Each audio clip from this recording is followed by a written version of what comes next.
In number 1, we want to identify the graph of the rational function. So there's a couple things that we can use to identify which graph is the graph of the rational function. One thing is finding the vertical asymptote.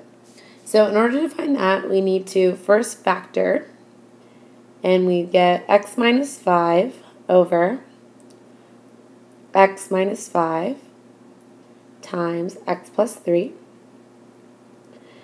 The x minus 5s will cancel out, and so we're just left with 1 over x plus 3. The vertical asymptote is whatever number makes the denominator go to 0. So in this case, our vertical asymptote will be at x equals negative 3. 5 still makes the denominator go to 0, however, it was canceled out earlier, but since it was canceled out, we have a removable discontinuity, and we have a hole at x equals 5. The holes are a little bit hard to see on graphs that are generated by a graphing calculator. Another thing that we can look at is the horizontal asymptote. Since the degree on the top of the function is smaller than the degree on the bottom, we always have a horizontal asymptote at y equals 0.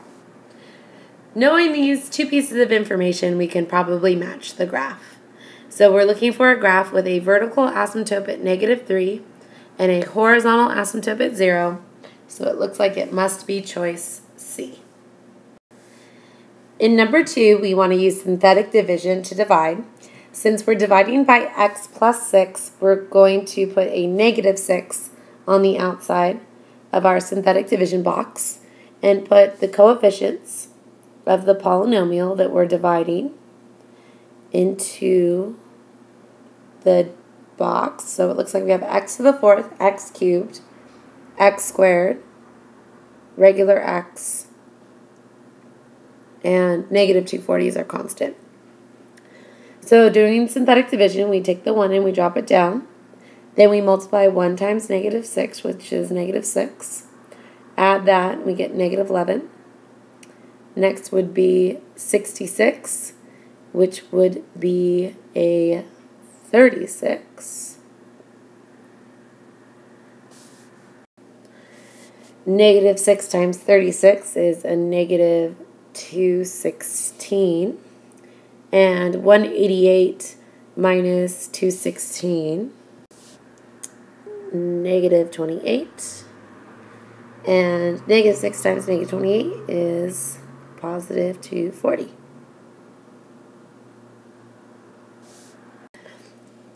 I'm sorry, just realized I made a mistake.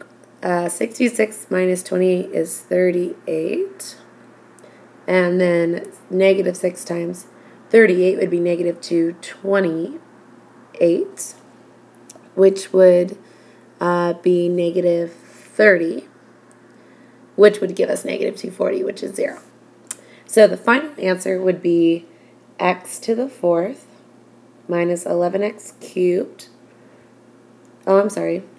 It would be x cubed minus 11x to the 4 to the squared. There we go.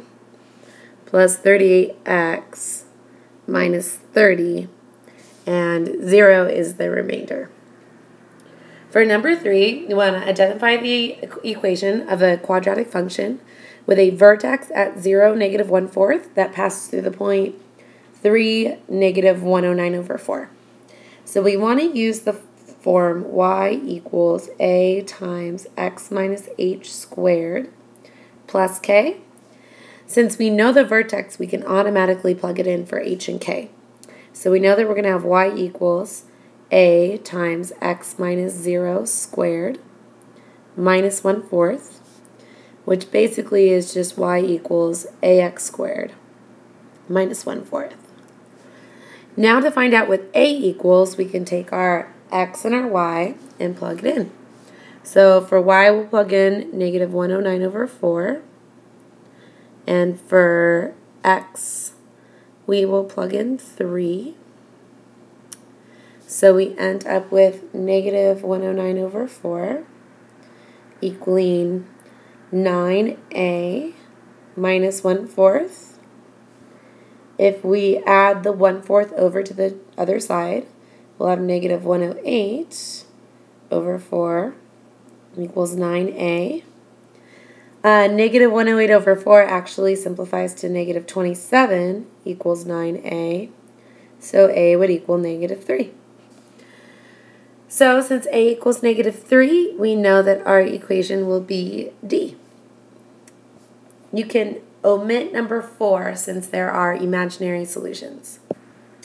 In number 5, we want to use synthetic division to evaluate. So since x equals negative 4, I'm going to take a negative 4 and put it outside the division box. And on the inside, I'm going to have a 1 for x to the 6th, 2 for x to the 5th. I'm missing an x to the 4th, so I need to fill in a 0. A 3 for x cubed, a negative 7 for x squared. I'm missing a regular x, and then I'm going to fill in the 24. So I'm going to start with synthetic. So I have 1, negative 4, negative 2, 8, 8, negative 36, negative 33. 33 times 4 would be 132. So positive 132.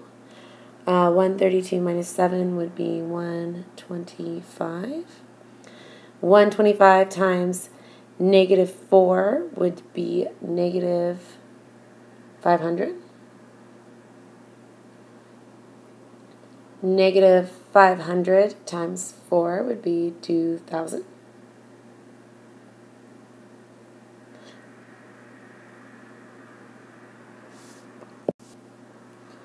So the final answer would be 2024.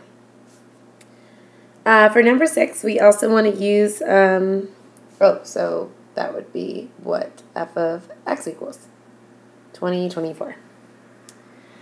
For number 6, we want to use synthetic division to find p of negative 1/3. So again, we're going to put the negative 1/3 outside of the division box.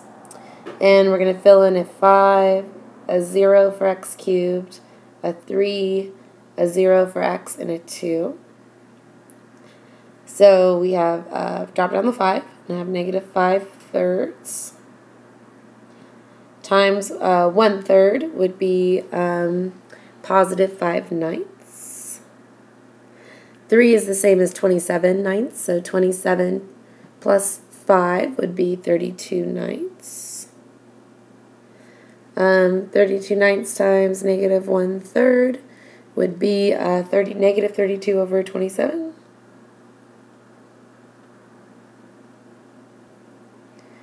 And then times 3 one more time would be 32 over 81.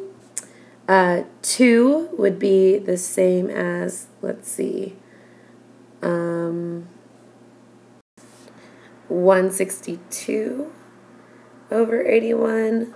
So plus 32 would be 194 over 81. And that is our final answer, so it would be C. We can omit number 7. Number 8, we want to find the horizontal asymptotes, if any, of the graph. And to find horizontal asymptotes, we always compare the degrees.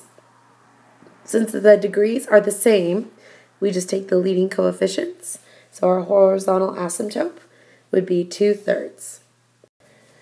For number 9, we want to use synthetic division to determine which are not zeros of the function. So let's try negative 5. So we'll put negative 5 on the outside of the box. Put in a 3, a negative 4, a negative 7/3, a 134, and a 120.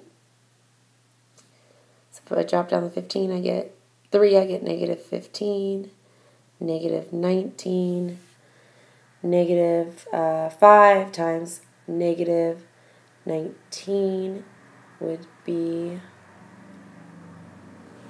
195. Sorry, just regular 95. Minus 73 would be 22.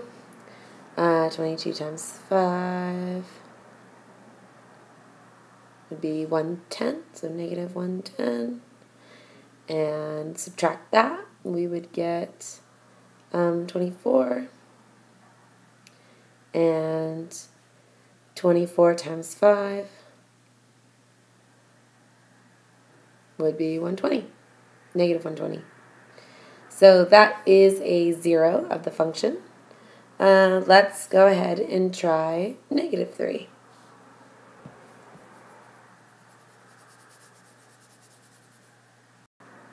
So first we'll drop down the 3, and we'll get a negative 9, negative 13, positive 39, negative 34 times 3,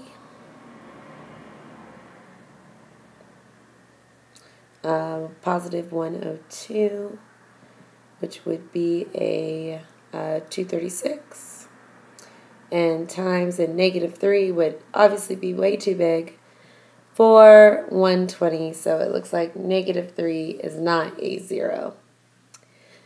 For number 10, we want to find the horizontal and the vertical asymptotes of the following functions. So if we take a look at A, vertical asymptotes occur whatever makes the denominator go to 0. So we would actually have 2 vertical asymptotes at positive 2 and negative 2, since both those numbers would make the function go to 0. Horizontal asymptotes, we compare the degrees.